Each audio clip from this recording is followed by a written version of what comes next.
Hello बच्चों, welcome to physics वाला। आज हम लोग लॉज ऑफ मोशन की डीपीपी नंबर 09 का डिस्कशन करने वाले हैं। उससे पहले मैं आपको डीपीपी नंबर 08 का जो बेटा क्वेश्चन नंबर 12 है उसके ऊपर चर्चा करते हैं। ठीक है, कौन सा क्वेश्चन है? 12th। सबसे पहली बात कि उसका जो आंसर है वो सी ही है। ठीक है, आंसर क्या है? ऑप्शन नंबर सी है, जो डीपीपी में भी करेक्ट है और सॉल्यूशन में भी करेक्ट है। ठीक है, देयर इज नो चेंजेस। बस प्रॉब्लम क्या है कि बेटा वहां पे जो आंसर पूछा गया है उसमें लिखा हुआ है ब्रैकेट में खास का अच्छे से इन के जी एफ। आपको जो आंसर निकालना है वो केजीएफ में निकालना है। आप लोग जो कह रहे हो कि सर इसका ऑप्शन नंबर बी होना चाहिए, वो बी बिल्कुल होता। कब होता बी? जब अगर क्वेश्चन में आपसे न्यूटन बोला जाता तो वो आंसर बिल्कुल करेक्ट था। पर वहां पे बेटा सवाल में बड़ा बड़ा लिखा हुआ है ब्रैकेट में इन केजीएफ निकालना है, तो वो ऑप्शन गलत है। ऑप्शन कौन सा सही है? सी वाला सही है। तो सबसे पहले बेटा मैं आप लोगों को यह समझाता हूं कि केजीएफ होता क्या है, फिर मैं फिर से वो सेम क्वेश्चन आपको करके बताऊंगा। पहले केजीएफ समझो क्या है। केजीएफ को बोलते हैं बेटा किलोग्राम फोर्स यूनिट। ठीक है, किलोग्राम फोर्स यूनिट। ये बेटा जैसा न्यूटन एक फोर्स की यूनिट है, उसी तरीके से किलोग्राम फोर्स भी एक यूनिट है आपकी फोर्स की। क्लियर है? होती क्या है, what is the difference between newton and KGF? KGF की यहां डेफिनेशन लिखता हूं पहले। The force equal to the force needed to move 1 kilogram of mass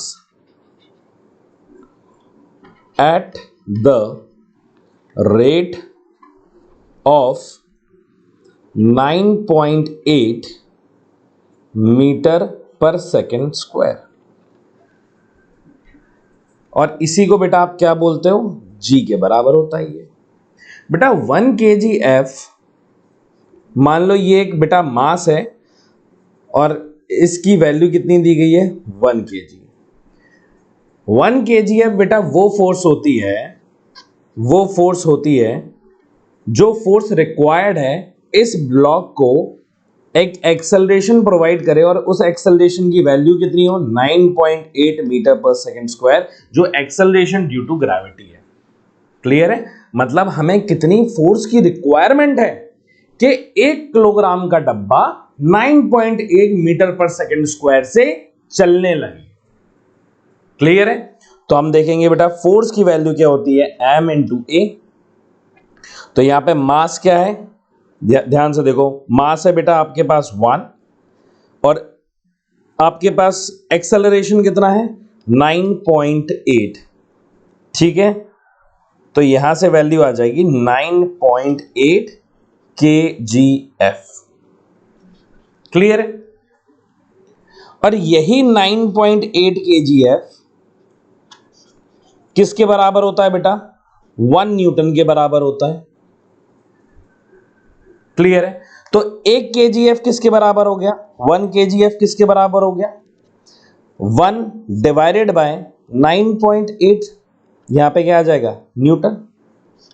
clear है?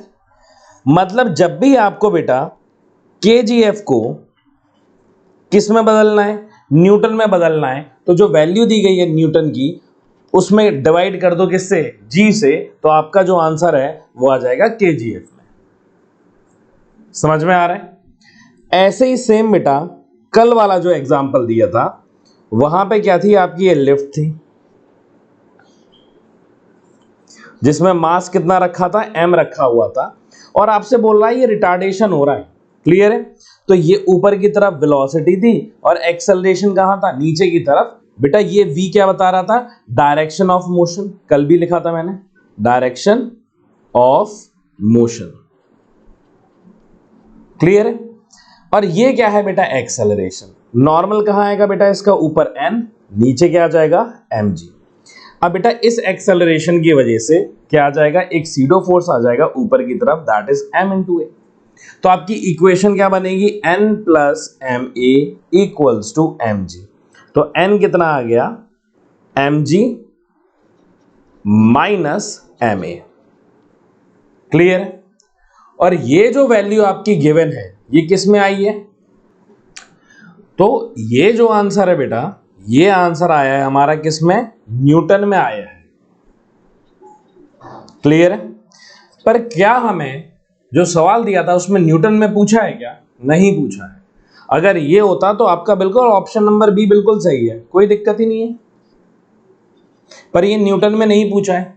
किस में पूछा है बेटा? ये आपसे पूछा गया है केजीएफ में। अगर केजीएफ में पूछा गया है तो आप पूरे आंसर को किससे डिवाइड करोगे? जी से डिवाइड करोगे। तो n इक्वल्स टू क्या आ जाएगा बेटा? mg minus M A. इधर पे भी g से डिवाइड करा, इधर पे भी g से डिवाइड किया, तो ये और ये क्या हो गया? Cancel out. अब n कितना हो गया? m minus M A upon G. m यहां कॉमन ले लो तो क्या आ जाएगा? 1 माइनस ए अपॉन जी। तो यहां से नॉर्मल की वैल्यू क्या आ जाएगी बेटा? m 1 माइनस ए अपॉन जी। और ये जो आंसर आया है आपका, ये किस में आया है? यहां पे लिख देता हूं, के जी एफ में। क्लियर है? किलोग्राम फोर्स में। समझ में आ रहा है कि नहीं आ रहा है? तो आपका ऑप्शन नंबर सी ही करेक्ट होगा। प्लीज आप उसमें कंफ्यूज मत हो। आप सिर्फ ये यूनिट में कंफ्यूज हो रहे हो कि बेटा ये यूनिट में दिया गया है और ये केजीएफ में दिया गया है। सिंपल।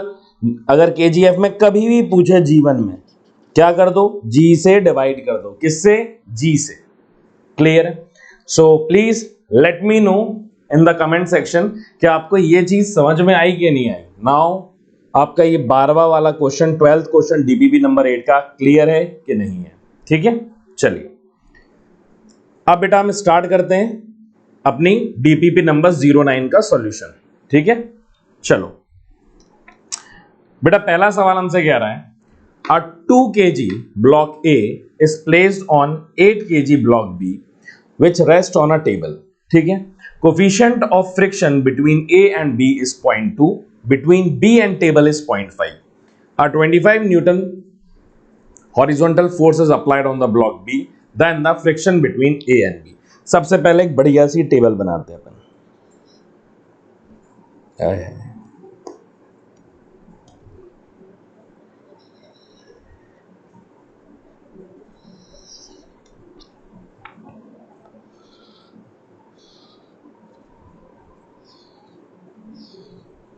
बेटा ये टेबल है आपकी और यहां पे जो ब्लॉक रखा हुआ है, बड़ा वाला block, this is block B. ठीक है, और इसका मास कितना दिया गया है? ये कितने केजी का है बेटा? 8 केजी का है। ठीक है, और इसके ऊपर एक छोटू सा ब्लॉक रखा हुआ है जिसका नाम क्या है बेटा? ए, और इसका मास कितना दिया गया है हमें? 2 केजी। क्लियर है? यहां पे बेटा कोफिशिएंट ऑफ फ्रिक्शन जो आपको दिए गए हैं, ऊपर वाले का कोफिशिएंट ऑफ फ्रिक्शन दिया गया आपका 0.2 और नीचे वाले का 0.5। ठीक है, तो इसका मैं इधर लिख देता हूं 0.2, और ये वाले का कितना दिया है? ये μ1, और ये μ2 कितना दिया गया है? That is 0.5। ठीक है, और इसमें बेटा फोर्स लग रहा है F equals to that is 25 Newton.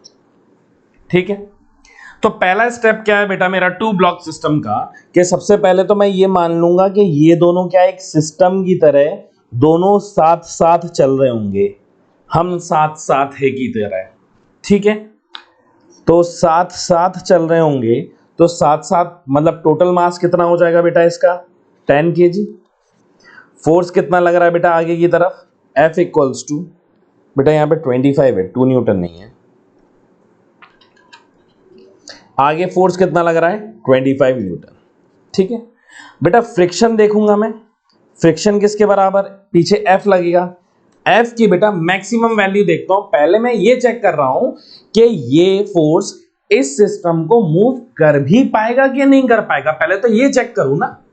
तो फ्रिक्शन का फॉर्मूला क्या होता है बेटा, म्यू इंटू एन, ठीक है। दोनों एक सिस्टम मान लिया तो बेटा नॉर्मल फोर्स कितना हो जाएगा 100 नीचे की तरफ, ये है ना टेबल पे कितना लगेगा 100, और ऊपर क्या लगेगा बेटा n लगेगा। तो ये म्यू कितना है, म्यू हमारा दिया गया टेबल का 0.5 इंटू 100। बेटा F मैक्सिमम या F लिमिटिंग कितना आ गया 50 न्यूटन। कि अगर इस ब्लॉक को, इस सिस्टम को अगर मूव कराना है तो कम से कम 50 न्यूटन की रिक्वायरमेंट है, और आपने कितना फोर्स लगाया 25, तो फ्रिक्शन कितना आ जाएगा 25 न्यूटन आ जाएगा बेटा, और ये ब्लॉक किस पे रहेगा आपका, रेस्ट पे रहेगा 25 न्यूटन। मतलब इसमें किसी भी प्रकार का एक्सेलरेशन क्या है, जीरो, कोई नेट फोर्स बची नहीं रही है। क्लियर है कि नहीं है। अब नेट फोर्स नहीं हो रहा मतलब मोशन नहीं हो रहा, मोशन नहीं हो रहा रिलेटिव मोशन नहीं हो रहा, मतलब आपस में तो फ्रिक्शन काम ही नहीं कर रहा है। क्लियर है, ये आराम से इसके ऊपर रखा हुआ है, ठीक है। तो हमारा यहां का आंसर क्या आ जाएगा बेटा, जीरो आ जाएगा, कि ए और बी के बीच में जो फ्रिक्शन की वैल्यू है दैट इज जीरो, क्योंकि ये 25 न्यूटन इसको मोशन ही नहीं करा पा रहा है। क्लियर है कि नहीं है। और अगर टेबल और बी ब्लॉक के बीच में अगर फ्रिक्शन की वैल्यू पूछते तो हम बोलते हैं कि सर 25 न्यूटन है, और मैक्सिमम कितना आ सकता है 50 न्यूटन। ठीक है, चलिए अगले सवाल की तरफ चलते हैं। अगला सवाल क्या कह रहा है, to block 2 kg and 5 kg rest over the other on a smooth horizontal plane. The coefficient of static and dynamic friction between A and B is same. ठीक है, म्यू एस और म्यू के की वैल्यू सेम दी गई है, mu S equals to mu K, और ये कितनी दी गई है 0.6. The maximum horizontal force F that can be applied to B in order both A and B do not have any relative motion. आपस में क्या नहीं होना चाहिए बेटा, रिलेटिव मोशन नहीं होना चाहिए। अब रिलेटिव मोशन कब नहीं होगा, जब बेटा ये दोनों एक साथ एक सिस्टम की तरह चलेंगे, बिल्कुल हम साथ है, हम साथ एक ही की तरह। तो ऊपर का 2 kg नीचे का 5 kg, तो बेटा टोटल मास कितने का हो जाएगा 7 kg का। फोर्स क्या लग रही है F। क्लियर है कि नहीं है। और यहां पे बेटा ये नीचे वाला सरफेस तो कैसा दिया गया है, स्मूथ, तो कोई रेजिस्टेंस आएगा नहीं, क्योंकि बेटा जो कोफिशिएंट ऑफ फ्रिक्शन आपको दिया गया है वो ए और बी के बीच में, मतलब इन दोनों के बीच में है, ना कि सरफेस के बीच में। तो बेटा इस फोर्स की वजह से इसके पास क्या आ जाएगा, एक एक्सेलरेशन आ जाएगा। ठीक है, किसकी वजह से, ये जो फोर्स लगाई है आपने इसकी वजह से एक्सेलरेशन, एक्सेलरेशन की वैल्यू क्या हो जाएगी बेटा F/m, मास कितना है बेटा 7, तो एक्सेलरेशन कितना आ गया बेटा F/7 मीटर पर सेकंड स्क्वायर। आप चाहते हो ये डब्बा साथ में चले, अच्छा नीचे वाले को तो फोर्स F चला रहा है, ऊपर वाले डब्बे को चलाने वाला कौन है बेटा, इसका सहारा कौन है, फ्रिक्शन है। इसको चला कौन पाएगा, फ्रिक्शन ही चला पाएगा। तो फ्रिक्शन देख लेते हैं, friction equals to F equals to m into A के बराबर है, हाँ या ना।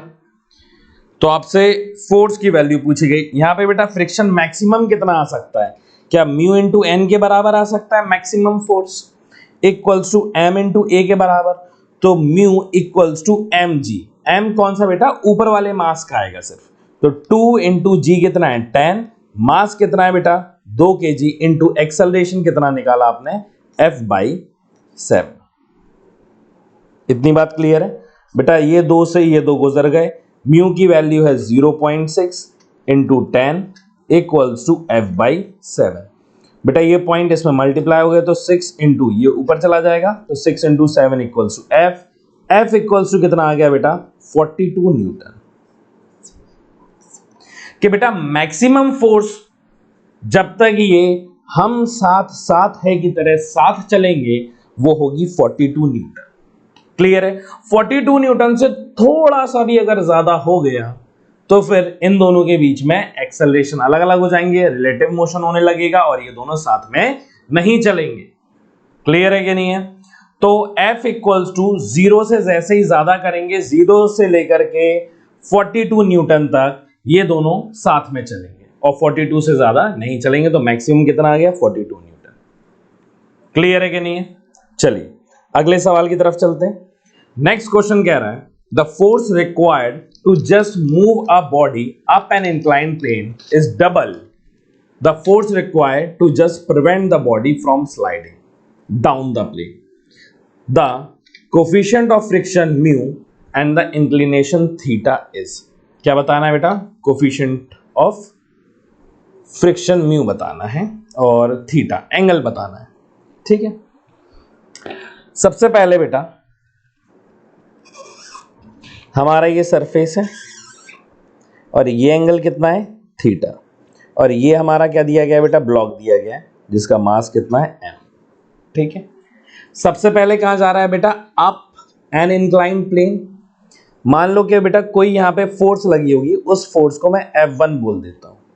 तो जब ये फोर्स ऊपर की तरफ लग रही है तो बेटा नीचे इसके कंपोनेंट देखो, एक तो ये mg हो जाएगा, एक बेटा इसका component along the inclined plane होगा जो होगा mg साइन थीटा के बराबर, एक बेटा इसके परपेंडिकुलर हो जाएगा जो कि होगा mg कॉस थीटा। और ये एंगल कितना आ गया आपका? थीटा आ गया। ऊपर क्या लग रहा है बच्चों? नॉर्मल लग रहा है। क्लियर है?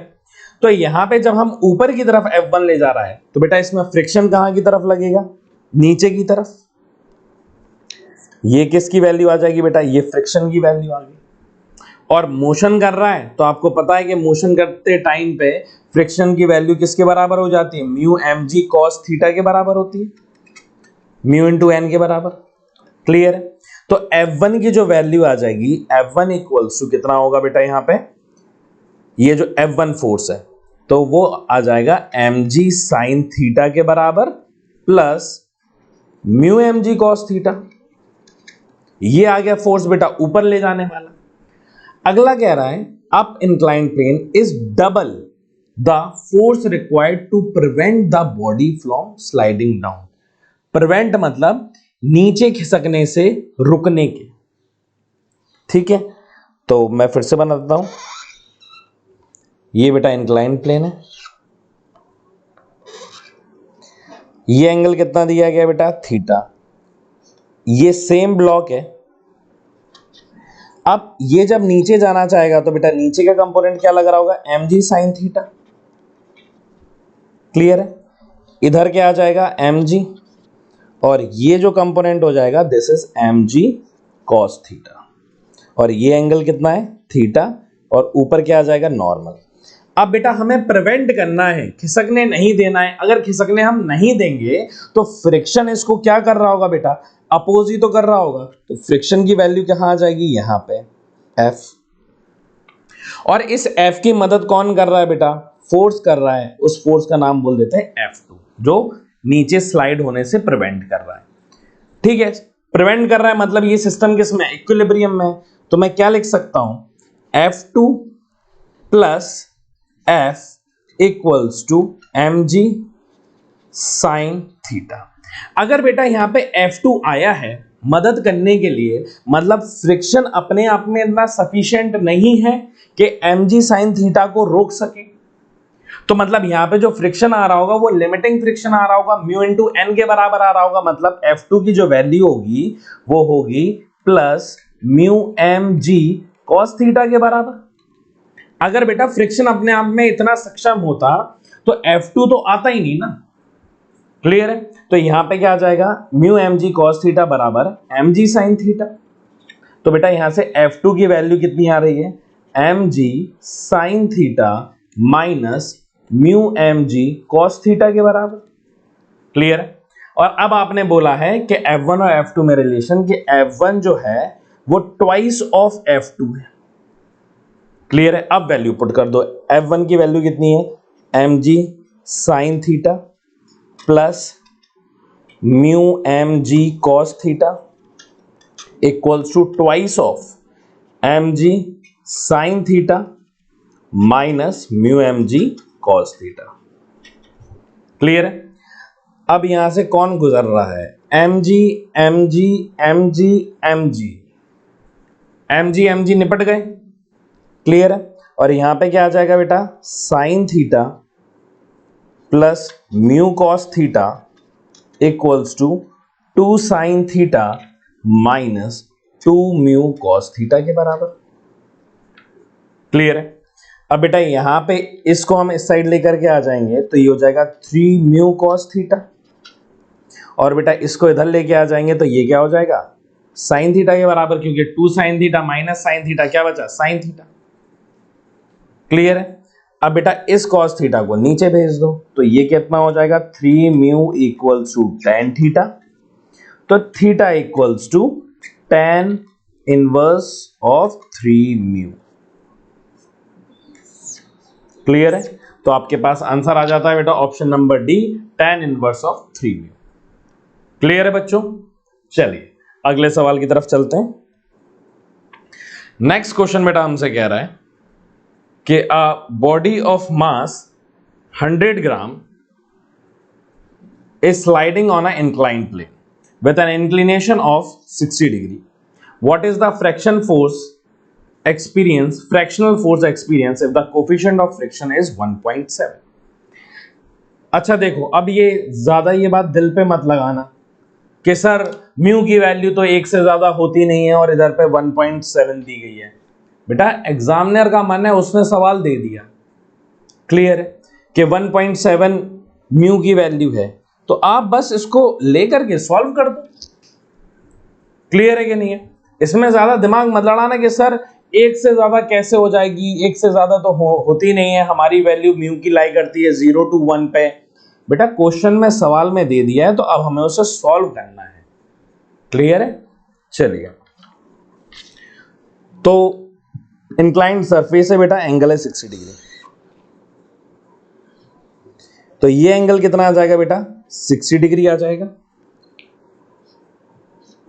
ये कितना दिया गया है, 100 ग्राम, तो 100 जी लिख दिया, ठीक है। एम लेके सॉल्व करेंगे अपन, तो बेटा इसका एक नीचे कंपोनेंट आ जाएगा जो कि क्या होगा, M G sine theta along the inclined plane, नीचे क्या लग रहा होगा बेटा इसके एम जी, और एक ये क्या आ जाएगा बेटा आपका एम जी कॉस थीटा, और ये एंगल क्या दिया गया है, थीटा, ऊपर क्या आ जाएगा बेटा आपका नॉर्मल, क्लियर है कि नहीं है।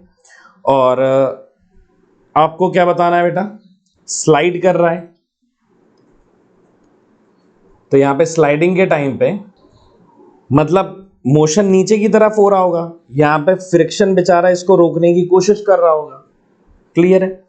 तो फ्रिक्शन क्योंकि स्लाइड कर रहा है तो फ्रिक्शन तो बेटा मैक्सिमम ही आ रहा होगा, तो वो म्यू इंटू एन के बराबर होगा, क्लियर है। एन की वैल्यू अगर देखोगे तो एन कितना आ जाएगा बेटा, ऊपर वाला फोर्स नीचे वाले फोर्स के बराबर होगा, मतलब N equals to M G cos theta, मतलब 60 डिग्री आ जाएगा।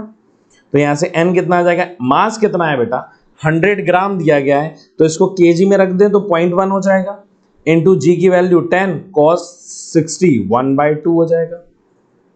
समझ में आ रहा है बेटा, ये पॉइंट से ये 10 कैंसिल आउट हो जाए, नॉर्मल की वैल्यू कितनी आ गई 1/2 न्यूटन आ गई है, क्लियर है कि नहीं। यहां पे नॉर्मल की वैल्यू रख दो तो F इक्वल्स टू म्यू कितना दिया है यहां पे 1.7 इंटू नॉर्मल कितना है बेटा 1/2, ठीक है। इससे बेटा इसको कैंसिल आउट करोगे तो फ्रिक्शन की जो वैल्यू आ जाएगी दैट इज 0.85 न्यूटन, क्लियर है। तो हमारा ऑप्शन नंबर ए जो है वो करेक्ट हो जाएगा, ठीक है बच्चों। चलिए अगले सवाल की तरफ चलते हैं। अगला सवाल क्या कह रहा है, in the arrangement coefficient of friction between two block is 1/2, ठीक है। नीचे वाला सरफेस स्मूथ है, उसने पहले ही बता दिया है। The force of friction acting between the two block is, बेटा इन दोनों के बीच में यहां पे फ्रिक्शन फोर्स क्या लग रही है ये हमें बताना है, सवाल ये पूछ रहा है।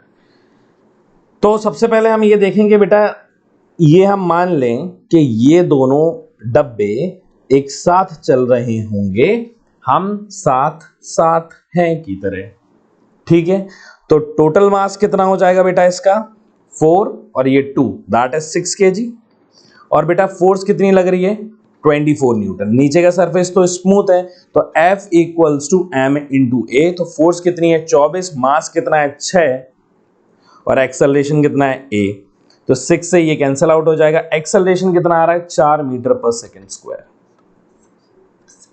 अगर ये साथ साथ चलेंगे तो बेटा कितने की रिक्वायरमेंट है 4 मीटर पर सेकेंड स्क्वायर इनका एक्सेलरेशन होगा। अब हम ये चेक करेंगे कि देखो 4 kg के पास तो फोर्स लग रहा है, बेचारे 2 kg को कौन ले जाएगा, तो 2 kg को फ्रिक्शन बोलेगा कि तुम हमारा हाथ पकड़ के चलो, हम तुम्हें आगे ले जाएंगे। अब हम देखते हैं कि बेटा इस फ्रिक्शन में इतनी ताकत है कि नहीं है कि वो इतना एक्सेलरेशन प्रोवाइड कर सके। तो ये क्या हो जाएगा बेटा F equals to m into a, क्योंकि यही तो एक्सेलरेशन प्रोवाइड करेगा। तो मास कितना है बेटा 2, एक्सेलरेशन कितना है 2, तो कितनी फोर्स ऑफ फ्रिक्शन की रिक्वायरमेंट कितनी है 4 न्यूटन। मतलब अगर इस फ्रिक्शन ने 4 न्यूटन फोर्स दे दिया तो ये दोनों डब्बे एक साथ 4 मीटर पर सेकेंड स्क्वायर से चल लेंगे। हमने कहा ठीक है। अब हम पता करते हैं कि कितना फ्रिक्शन आ सकता है। तो मैक्सिमम फ्रिक्शन किसके बराबर होगा बेटा mu into N. F equals to mu कितना दिया है 1/2। नॉर्मल कितना है बेटा 2 किलो के डब्बे का नीचे कितना आ गया 20, ऊपर क्या है एन, तो एन की वैल्यू 20, 20 ये इससे चला गया, कितना आ जाएगा बेटा 10 न्यूटन।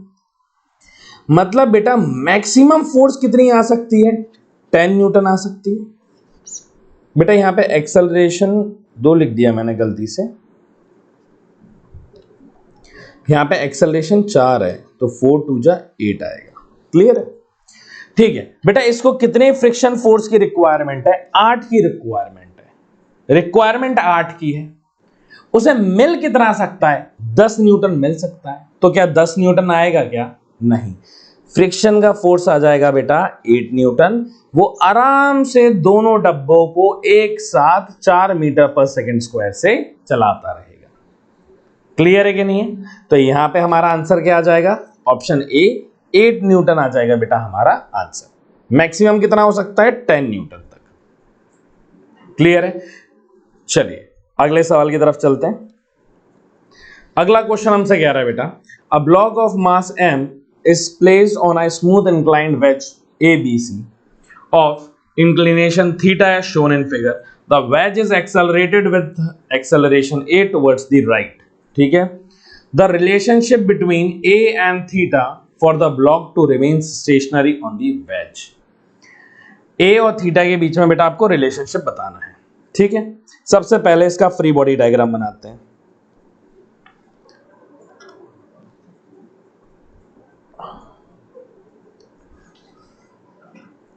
बेटा नीचे की तरफ क्या लगेगा आपका mg।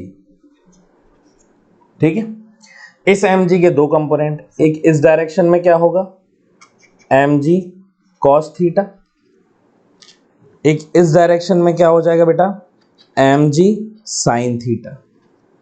क्लियर है? ऊपर की तरफ क्या आ जाएगा बच्चों इस पे नॉर्मल। क्लियर है? अब क्योंकि बेटा इसके पास एक्सेलरेशन है तो ये जो डब्बा रखा हुआ है वो एक नॉन एक्सेलरेटेड फ्रेम में रखा हुआ है, नॉन इनर्शियल फ्रेम में रखा हुआ है। तो नॉन इनर्शियल फ्रेम में रखा हुआ है तो इसके ऊपर क्या लगेगा बेटा एक सीडो फोर्स लगेगा। और सीडो फोर्स कहां की तरफ लगेगा एक्सेलरेशन की अपोजिट डायरेक्शन में, और उसकी वैल्यू कितनी होगी m इंटू ए के बराबर। क्लियर है बेटा? ये जो एंगल है ये एंगल थीटा, तो ये एंगल थीटा, तो इसके क्या होंगे बेटा 2 कंपोनेंट, एक इधर आएगा। क्लियर है? एम ए के। अगर बेटा आप ध्यान से देखो क्या ये जो पार्ट है ये वाला क्या ये 90 है? अगर ये एंगल थीटा है तो ये कितना हो जाएगा 90 माइनस थीटा, तो ये बचा हुआ एंगल कितना निकल के आएगा थीटा। मतलब ऊपर वाला पार्ट आ जाएगा एम ए कॉस थीटा, और इसका जो कंपोनेंट बेटा इस डायरेक्शन में जाएगा वो आ जाएगा एम ए साइन थीटा के बराबर। क्लियर है? और हमसे बोला क्या क्या है ये जो ब्लॉक है वो स्टेशनरी है, रिमेन्स स्टेशनरी। मतलब बेटा ये वाला जो फोर्स होगा वो ये वाले फोर्स के बराबर होगा और ये वाला फोर्स इस फोर्स के बराबर होगा। क्लियर है? तो मैं लिख सकता हूं M G sine theta is equals to M A cos theta के बराबर। बेटा m से m गुजर गए, a निकालना था ना, तो cos थीटा को नीचे भेजो, तो g sin theta upon cos theta equals to a। sin theta upon cos theta क्या होता है बेटा, tan थीटा। तो आपका आंसर आ जाएगा a equals to g tan theta. Option number D जो है वो करेक्ट हो जाएगा। क्लियर है बच्चों? चलिए अगले सवाल की तरफ चलते हैं। अगला सवाल तो मेरे ख्याल से आपको पता चल ही गया होगा, मैंने सिखाया है आपको कि बेटा जब भी ए एक्सेलरेशन से कोई ब्लॉक चलता है तो उसका एक्सेलरेशन की डब्बा ना करे, वो जी बाई म्यू होता है। तो आप डायरेक्टली, मैंने कल भी कहा था कि याद कर लो, पॉपुलर रिजल्ट है, तो अभी यही आएगा। करके देख लेते हैं कि आएगा कैसे। सवाल क्या कहता है पहले वो पढ़ते हैं। A block of mass m is in contact with the cart C as shown in the figure. The coefficient of static friction between the block and the cart is mu. The acceleration A of the cart that will prevent the block from falling. बेटा ये नीचे क्या लग रहा होगा, mg। mg की वजह से तो ये डब्बा गिर रहा है। इसे रोकेगा कौन? इसे रोकने आएगा बेटा फ्रिक्शन। कहेगा फ्रिक्शन, कहेगा मैं रोक लूंगा, और फ्रिक्शन की वैल्यू या तो बराबर हो mg के या उससे बड़ी हो तो डब्बा नहीं गिरेगा। मतलब ऊपर वाली फोर्स नीचे वाली फोर्स के बराबर हो या उससे बड़ी हो, मतलब फ्रिक्शन की वैल्यू या तो ग्रेटर देन mg हो या mg के बराबर हो। क्लियर? अब यहां पे क्या होगा, ए एक्सेलरेशन से बेटा यहां पे क्या लग रहा है अपना, क्योंकि ये सरफेस दब रहा है, इसमें पीछे लग रहा होगा सीडो फोर्स m इंटू ए, और ये किसके बराबर होगा, नॉर्मल के बराबर होगा। क्लियर? तो यहां पे f की जगह क्या आ जाएगा बेटा, mu into N should be greater than equals to mg। तो म्यू इक्वल्स टू नॉर्मल की वैल्यू किसके बराबर है बेटा, ma के बराबर, तो mu into m into a should be greater than m into g. बेटा m से m चला गया, a की वैल्यू किसके बराबर है, अल्फा के बराबर है, तो यहां अल्फा लिख दो। Alpha should be greater than equals to g upon mu. आ गया रिजल्ट। तो ये ऑप्शन क्या आ जाएगा, सी आ जाएगा। क्लियर है कि नहीं है? चलिए अगले सवाल की तरफ चलते हैं। अगला सवाल क्या कह रहा है बेटा, a block of mass m is placed on a smooth ways of inclination theta. The whole system is accelerated horizontally so that the block does not slip on the wedge. The force exerted by the wedge on the block will be। ठीक है बेटा, इसको सबसे पहले इसका एक छोटा तरीका बताता हूं, अगर आप इस तरीके से समझ जाते हो तो सबसे बढ़िया है, अदरवाइज दूसरा तरीका भी है। ये बेटा आपका वेज है जिसका एंगल कितना दिया गया है, थीटा है। तो इस पे हमने कोई फोर्स लगाई है जिसकी वजह से इस पे एक्सेलरेशन आया है, और एक्सेलरेशन की डायरेक्शन ये होगी। अब इसके ऊपर ब्लॉक रखा हुआ है। क्लियर है?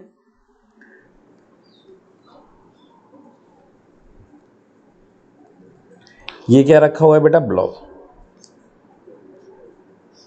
ठीक है। अब ब्लॉक में बेटा इस पॉइंट ऑफ टाइम से देखोगे तो यहां पे क्या लग रहा होगा, एक नॉर्मल फोर्स लग रही होगी। इसके दो कंपोनेंट होंगे, एक ये होगा, अगर ये एंगल थीटा है तो ऊपर वाला एंगल क्या हो जाएगा, थीटा हो जाएगा। ठीक है। तो ये वाला आपका आ जाएगा n साइन थीटा, और ऊपर वाला क्या आ जाएगा बेटा आपका n cos थीटा, और mg क्या आ रहा है बेटा, डाउनवर्ड नीचे की तरफ। इस बार बेटा हमने mg के कंपोनेंट ना करके नॉर्मल के कंपोनेंट कर लिए। कंपोनेंट तो किसी भी वेक्टर क्वांटिटी के कर सकते हैं। तो यहां पे आप देखने में ये लगेगा कि n साइन थीटा बेटा आपको प्रोवाइड कर रहा है मास m इंटू ए एक्सेलरेशन। क्लियर है? ये आपकी पहली इक्वेशन है। दूसरी क्या कह रही है बेटा, n cos थीटा जो है उसने किसको संभाला हुआ है, ऊपर वाली फोर्स ने नीचे वाली फोर्स को, मतलब mg को संभाला हुआ है। तो n कितना आ जाएगा, mg अपॉन cos थीटा। ये आ गई बेटा नॉर्मल की वैल्यू, और ऑप्शन नंबर डी जो है वो आपका करेक्ट है। क्लियर है कि नहीं? अब एक दूसरा तरीका देख लो जो थोड़ा लंबा है, पर अगर समझ में आ जाए, अगर ये नहीं समझ में आया हो तो इससे आप समझ लेना। ठीक है।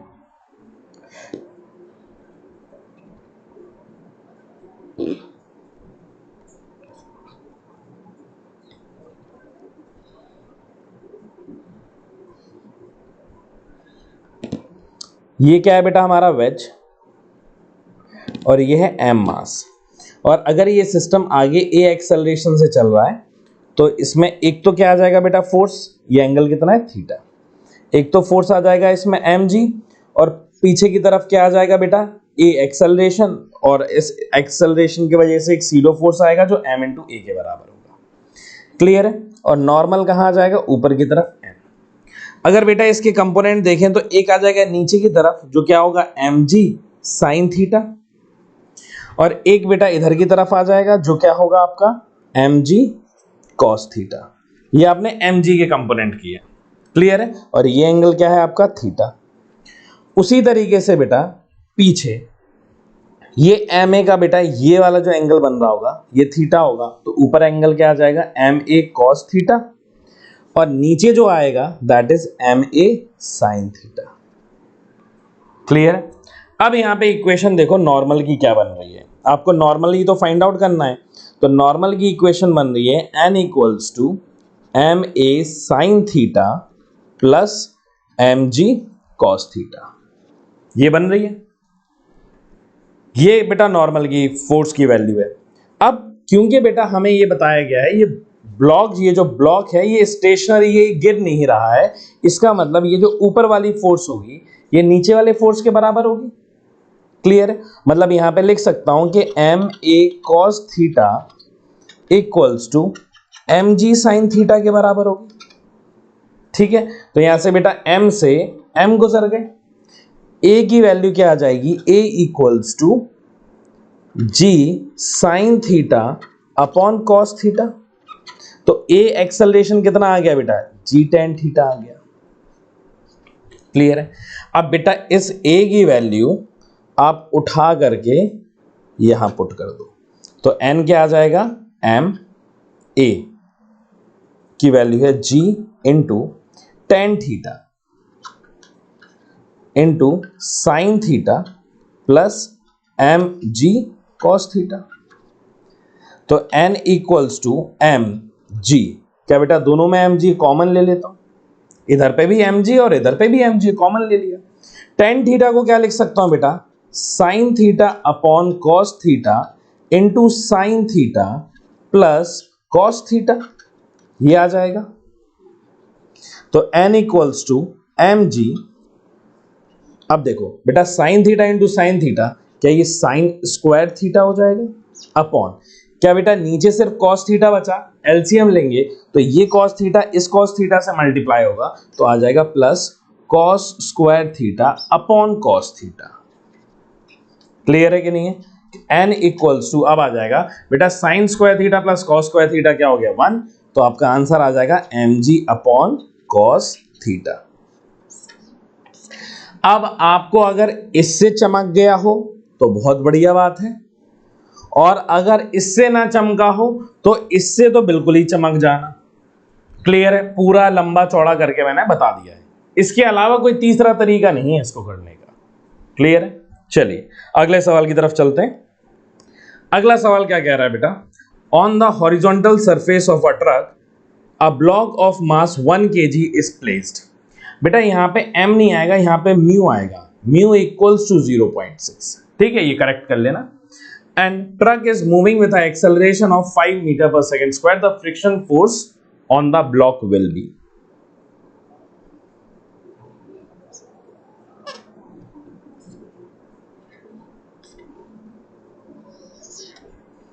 बेटा ये हमारा ट्रक है, ठीक है, और ये आगे कितने से जा रहा है 5 मीटर पर सेकेंड स्क्वायर से जा रहा है। ठीक है, और यहां पे बेटा एक हमारा ब्लॉक रखा हुआ है, और ब्लॉक का मास कितना है बेटा 1 kg है। क्लियर है कि नहीं है? अब ब्लॉक का मास अगर 1 kg है तो इसके ऊपर क्या लग रहा होगा, एक फोर्स लग रहा होगा, क्योंकि अभी ये कैसा फ्रेम है बेटा, नॉन इनर्शियल फ्रेम है। नॉन इनर्शियल फ्रेम है तो बेटा इस डब्बे पे पीछे की तरफ क्या लग रहा होगा, एक सीडो फोर्स लग रहा होगा जो m इंटू ए के बराबर होगा, और उसी की वजह से आगे क्या आएगा बेटा फ्रिक्शन आ जाएगा। क्लियर है? क्या सीडो फोर्स की वैल्यू देखिए, मास कितना है 1, एक्सेलरेशन कितना है 5, तो पीछे की तरफ बेटा जो फोर्स लग रही है दैट इज 5 न्यूटन। फ्रिक्शन देखें, मैक्सिमम फ्रिक्शन कितना आ सकता है, F limiting equals to mu into N के बराबर होगा। म्यू कितना है बेटा आपका 0.6 इंटू नॉर्मल कितना है दैट इज 10 न्यूटन। क्लियर है? तो एफ ऑफ लिमिटिंग कितना आ सकता है 6 न्यूटन। ये मैक्सिमम वैल्यू ऑफ फ्रिक्शन, पर बेटा उसे जरूरत तो सिर्फ कितने की है 5 न्यूटन की है। तो सीडो फोर्स अगर 5 न्यूटन लग रहा है तो मेरी फ्रिक्शन फोर्स भी कितनी आएगी बेटा 5 न्यूटन आ जाएगी फ्रिक्शन की वैल्यू, और इस ब्लॉक को रेस्ट पे रख लेगा। क्लियर है? तो मेरी आंसर क्या आ जाएगा बेटा, ऑप्शन नंबर ए जो है वो करेक्ट हो जाएगा, दैट इज 5 न्यूटन। क्लियर है कि नहीं है? चलिए नेक्स्ट क्वेश्चन की तरफ चलते हैं। बेटा सवाल कह रहा है starting from rest a body slide down 45 degree inclined plane in twice the time it slide down the same distance in the absence of friction, the coefficient of friction between the body and the inclined plane। ठीक है बेटा, starting from rest है, मतलब अभी हमारा ये surface angle कितना दिया गया बेटा आपको 45 डिग्री। ठीक है, अब इधर से बेटा कोई ब्लॉक अगर आ रहा है जिसकी इनिशियल वेलोसिटी क्या दी गई है 0, तो ये नीचे की तरफ किस वजह से जाएगा बेटा जी साइन थीटा की वजह से। क्लियर है? अभी तो यहां पे कोई फ्रिक्शन नहीं है, और ये डिस्टेंस को मैं एक काम करता हूं एस बोल देता हूं। ठीक है, तो इसको बेटा जो टाइम लगेगा वो कितना दिया गया है, हमें टी दिया गया है, तो हम क्या लिख सकते हैं S equals to U T plus half A T square. Clear? Initial velocity 0 है तो बेटा s की वैल्यू कितनी आ गई हाफ, a की वैल्यू क्या आ जाएगी g sine theta into t square. Clear है कि नहीं? चलिए अब ये हो गया बेटा आपका फर्स्ट पार्ट, और बेटा नेक्स्ट केस में हमसे क्या कह रहा है, जब फ्रिक्शन इन्वॉल्व हो गया, अब मान लो यहां पे फ्रिक्शन आ गया है, u क्या है बेटा, ये डिस्टेंस सेम है s, ठीक है, ये एंगल भी सेम है 45। अब बेटा यहां पे आ गया क्या फ्रिक्शन, ये सरफेस कैसा है रफ है। अब रफ आ गया तो नीचे की तरफ बेटा एक्सेलरेशन क्या लग रहा होगा, नीचे की तरफ जी साइन थीटा, और पीछे की तरफ फ्रिक्शन जो है वो म्यू इंटू कॉस थीटा। यही तो आएगा ए की वैल्यू, याद करो ए इक्वल्स टू कितना हो जाएगा net acceleration g sine theta minus mu cos theta होता है। क्लियर है? ये बेटा यहां का आ जाएगा, तो इसका अगर डिस्टेंस तो सेम है, यह आ जाएगा you T plus half A into t square, ये वाला ए यहां पुट करोगे तो एस इक्वल्स टू यू क्या हो जाएगा बेटा 0 हाफ ए की वैल्यू क्या आ जाएगी g sine theta minus mu cos theta. बेटा इस बार t क्या बोला है, उसने बोला ट्वाइस टाइम, मतलब यहां पे 2t का होल स्क्वायर हो जाएगा।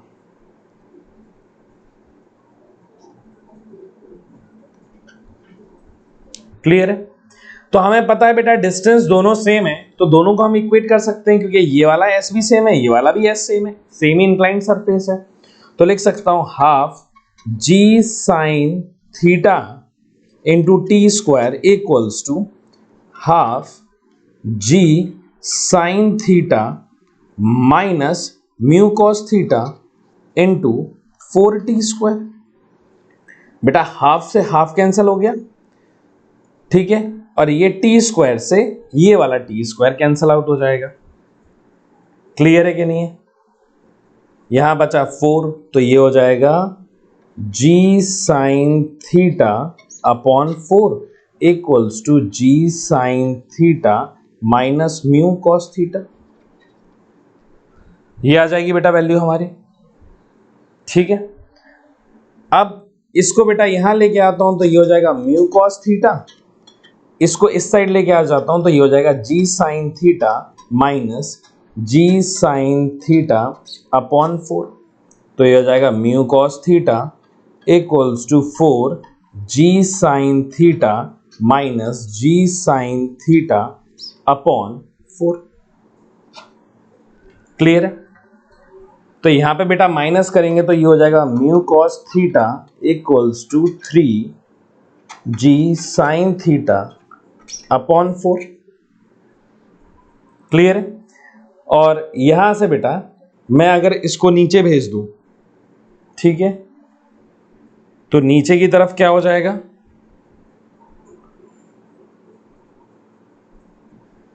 बेटा यहां पे भी जी आएगा एक, ठीक है, जो जी रह गया है यहां पे एक,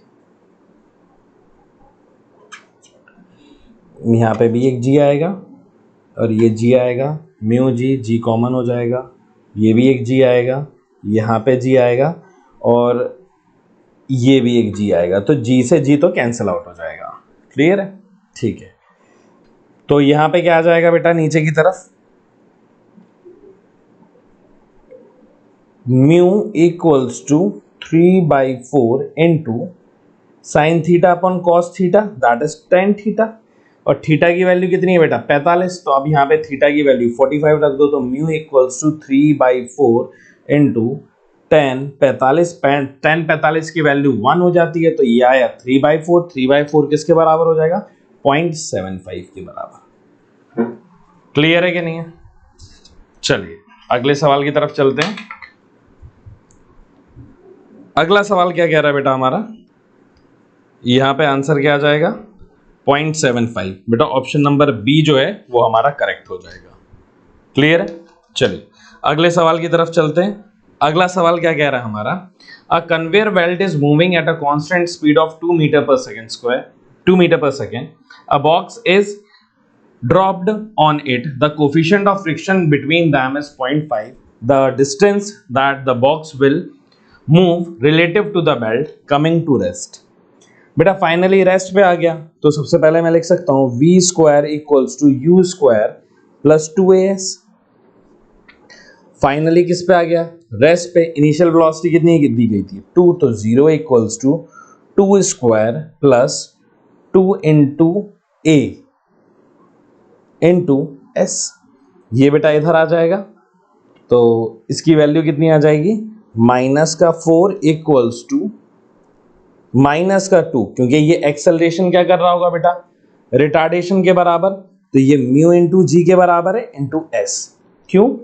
क्योंकि बेटा जब ये ब्लॉक आगे जा रहा है, इसके पास 2 मीटर पर सेकेंड है, तो रिटार्डेशन क्या लग रहा होगा? पीछे की तरफ एफ, और ये एफ किसके बराबर होगा? म्यू इंटू एन, और ये किसके बराबर होगा बेटा? एम इंटू ए के बराबर। क्लियर है? तो म्यू इक्वल्स टू नॉर्मल क्या होता है बेटा? M into g equals to m into a. M से एम कैंसिल आउट, ए की वैल्यू कितनी आ जाएगी? Mu into g. तो यहां पे मैंने ए की वैल्यू म्यू इंटू जी डाल दी है बेटा। इससे ये कैंसिल आउट हो गया, तो 4 से ये कितने टाइम्स चला जाएगा? 2 टाइम्स, तो 2 अपॉन म्यू की वैल्यू कितनी है? 0.5। जी कितना है बेटा? 10 इक्वल्स टू एस। यहां से ऊपर आ जाएगा बेटा 0। 5 से ये कितनी टाइम्स चला गया बेटा? 4 टाइम्स चला गया, और ये नीचे 10 है, तो ये क्या आ जाएगा? 0.4 metre equals to s. Clear है? तो हमारा आंसर क्या आ जाएगा? डी 0.4। क्लियर है कि नहीं है? चलिए अगले सवाल की तरफ चलते हैं। अगला सवाल क्या कह रहा है? Adjoining figure shows that block A and B pushed against the wall with a force F. The wall is smooth but the surface A and B are rough. Which of the following is true for the system of the block to be at rest against the wall? ठीक है, अब ध्यान से सुनना। अगर बेटा ये ball smooth आपने कर दी है, अगर मैं इसको एक सिस्टम मान लूं A और B को, तो इन दोनों का mg कहां लग रहा होगा? नीचे की तरफ। बेटा इस mg, इस डाउनवर्ड फोर्स को रोकने वाला कोई ऊपर वाला है क्या? कोई माई बाप है क्या जो इसको रोक पाएगा mg को? क्योंकि ये स्मूथ कर दिया, स्मूथ कर दिया तो कोई फ्रिक्शन ही नहीं है। अभी तक ये ब्लॉक क्यों रुके हुए थे, या पहले केसेस में क्यों इक्विलिब्रियम पे थे? क्योंकि बेटा ऊपर वाला फ्रिक्शन फोर्स नीचे वाले mg को संभाल लेता था। पर अब अगर यहां पे बेटा स्मूथ कर दिया आपने, भले ही एफ इधर आ रहा है, आपका नॉर्मल इधर आएगा, पर ये रफ नहीं है तो फ्रिक्शन तो आएगा ही नहीं। फ्रिक्शन आएगा नहीं तो mg को कोई बैलेंस नहीं करेगा, अगर mg को कोई बैलेंस नहीं करेगा तो सिस्टम इक्विलिब्रियम में रहेगा ही नहीं। तो ऑप्शन क्या आ जाएगा बेटा? ऑप्शन नंबर डी आ जाएगा, system can not be in equilibrium. Clear है कि नहीं? चलिए अगले सवाल की तरफ चलते हैं। अगला सवाल हमारा क्या कह रहा है बेटा? बेटा ये सेम क्वेश्चन आप क्लास में भी कर चुके हो, ठीक है, ध्यान से देखो, अच्छा सवाल है। The upper half of the incline plane of inclination theta is perfectly smooth while the lower half is rough. A block starting from the rest at top of the plane will come to rest at the bottom if the coefficient of friction between the block and the lower half of the plane will be given as.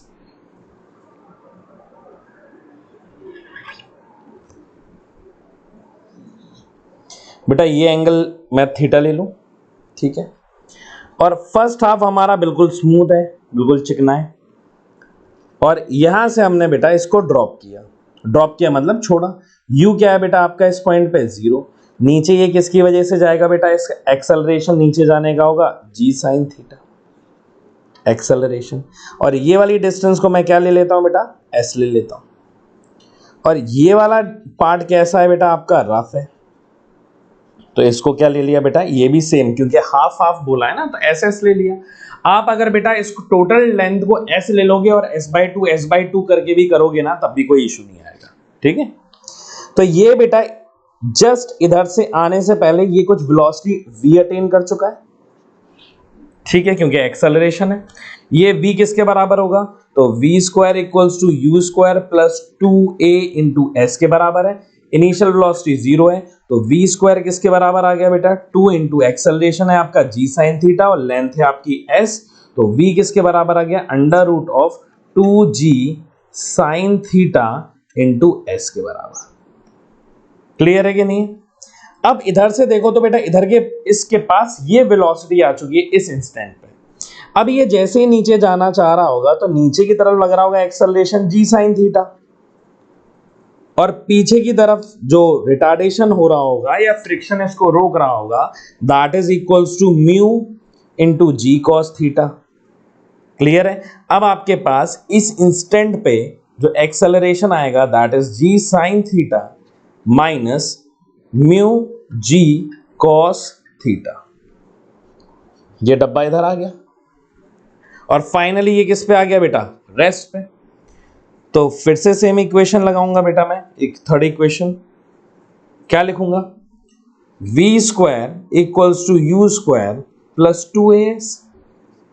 बेटा ये final velocity तो क्या हो गई मेरी? 0, क्योंकि finally वो किस पे आ गया? रेस्ट पे। तो 0 इक्वल्स टू यू स्क्वायर, तो ये आ गया 0 इक्वल्स टू यू स्क्वायर मतलब under root of 2g sine theta into s का whole square plus 2 into a की वैल्यू कितनी है बेटा? g sine theta minus mu g cos theta into s के बराबर। बेटा इसको इस साइड लेके आ जाओ, तो ये कितना हो जाएगा बेटा? माइनस का 2g sine theta into S. और हमें ये पता है कि बेटा आखिरी में अगर ये स्टॉप हो गया है तो ये एक्सेलरेशन कैसा है? रिटार्डेशन वाला है, तो 2 इंटू जी sine theta minus mu g cos theta into s. ये एस और ये एस कैंसल आउट, 2 से 2 कैंसल आउट, और जी जी जी कैंसल आउट। क्लियर है कि नहीं है? तो यहां पे अच्छा ये एक्सेलरेशन ठीक है, तो यहां पे ये बेटा यहाँ पे ये प्लस ही आएगा, ठीक है। वो यहाँ पे क्या आ गया? साइन थीटा माइनस का sine theta equals to sine theta minus mu cos theta. Clear है? तो साइन थीटा बेटा इस साइड आ जाएगा और ये इस साइड आ जाएगा, तो ये हो जाएगा mu cos theta equals to 2 sine theta. Clear है? बेटा इसको नीचे भेज दो, तो ये कितना हो जाएगा? Mu equals to 2 tan theta. ठीक है, तो आपका ऑप्शन नंबर ए जो है वो करेक्ट हो जाएगा। क्लियर है? चलिए बेटा नेक्स्ट क्वेश्चन की तरफ चलते हैं। अगला सवाल कह रहा है A stone of mass 0.5 kg tied with a string of length 1 meter is moving in a circular path with speed 4 meter per second square. The tension on the string in Newton. बेटा एक stone है जो मैं इस string पे बांध के घुमा रहा हूं, ये क्या लग रहा है टेंशन टी। तो यहां पे जो सेंट्रीपिटल फोर्स आ रही होगी mv स्क्वायर बाय आर, वो कौन प्रोवाइड कर रहा है बेटा, ये टेंशन टी प्रोवाइड कर रहा है। और ये टेंशन बताना है, मास कितना दिया गया आपको 0.5, वेलोसिटी कितनी है 4, तो 4 का स्क्वायर अपॉन रेडियस कितनी है 1, तो टी आ जाएगा। तो टी की वैल्यू कितनी आ जाएगी बेटा यहां से 8 न्यूटन। क्लियर है, तो आपका ऑप्शन नंबर बी जो है वो करेक्ट है। अगला क्वेश्चन कह रहा है बेटा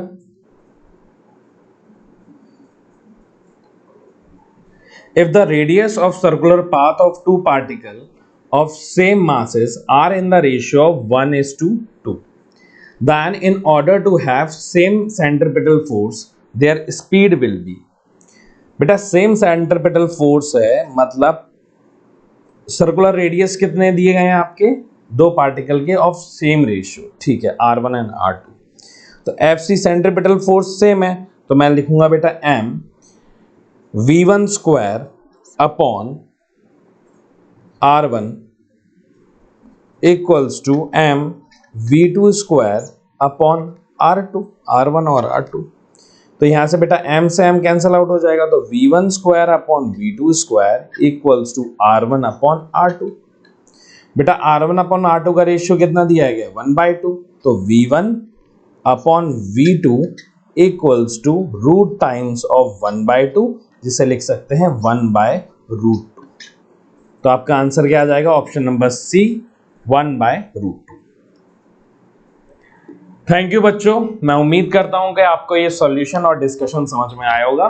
बाकी हम लोग अपनी नेक्स्ट डीपीपी के डिस्कशन में मिलते हैं। So work hard and stay safe. Thank you.